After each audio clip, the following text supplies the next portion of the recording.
આજે હું આપ સૌની માટે લઈને આવી છું મકાઈ પૌવાના ચેવડાની રેસીપી। તો આ ચેવડો બનાવવા માટે સૌપ્રથમ આપણે તેલ ગરમ કરી લઈશું। તેલ આપણું હલકું ગરમ હોય ત્યારે આપણે અહીંયા 20 થી 25 કાજુ ફ્રાય કરી લઈશું। તો આ રીતે ઘણી કે ઝારાની મદદથી હલકા થોડો ગોલ્ડન કલર આવી જાય ત્યાં સુધી એને ફ્રાય કરી લેવાનું છે। તેલ અહીંયા આપણું હલકું ગરમ હોવું જોઈએ। કાજુ આપણા સરસ રીતે ફ્રાય થઈ ગયા છે। ત્યારબાદ આપણે બદામ પણ ફ્રાય કરી લઈશું। તમે ચાહો તો એકલા કાજુ પણ ઉમેરી શકો છો। બદામ અહીંયા બિલકુલ ઓપ્શનલ છે, પરંતુ આનો ટેસ્ટ ખૂબ જ સરસ લાગે છે। ત્યારબાદ અહીંયા આપણે 15 થી 20 બદામ લઈ લઈશું। બદામને આપણે 15 થી 20 સેકન્ડ માટે જ ફ્રાય કરવાની છે, વધારે નથી કરવાની, નહીંતર એ કડવી થઈ જશે। બદામ પણ આપણી સરસ રીતે ફ્રાય થઈ ગઈ છે। તો ત્યારબાદ આપણે અહીંયા 100 ગ્રામ જેટલા સિંગદાણા લઈ લીધા છે। સરસ રીતે ક્રિસ્પી થઈ જાય ત્યાં સુધી તળી લેવાના છે। એને પણ આપણે કાઢી લઈશું। હવે તેલને આપણે સરસ રીતે ગરમ કરી લઈશું, કારણ કે અહીંયા આપણે પૌવા તળવાના છે, એટલા માટે તેલ સરસ રીતે ગરમ હોવું ખૂબ જ જરૂરી છે। તો અહીંયા આપણે થોડા થોડા પૌવા ઉમેરીને સરસ રીતે એને ફ્રાય કરી લઈશું। મીઠા લીમડાના પાનનો ટેસ્ટ અહીંયા ખૂબ જ સરસ લાગે છે। તો 15 થી 20 આપણે મીઠા લીમડાના પાન પણ ઉમેરી દઈશું। એને પણ સરસ રીતે ક્રિસ્પી થઈ જાય ત્યાં સુધી તળી લેવાના છે।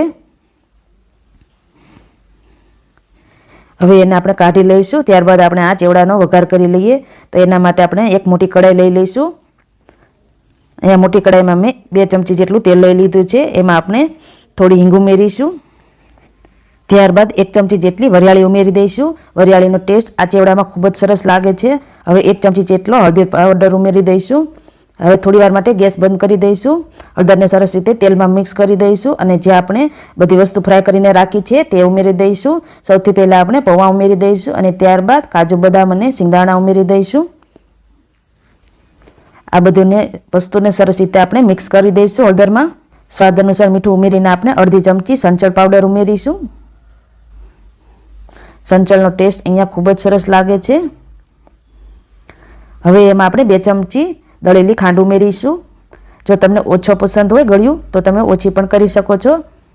હવે એમાં આપણે મીઠા લીમડાના પાન અને લાલ મરચું પાવડર ઉમેરીશું। અહીંયા તમને જેટલું તીખું પસંદ હોય એ પ્રમાણે મરચું વધારે ઓછું કરી શકો છો। અહીંયા મેં 1 ચમચી જેટલું લીધું છે।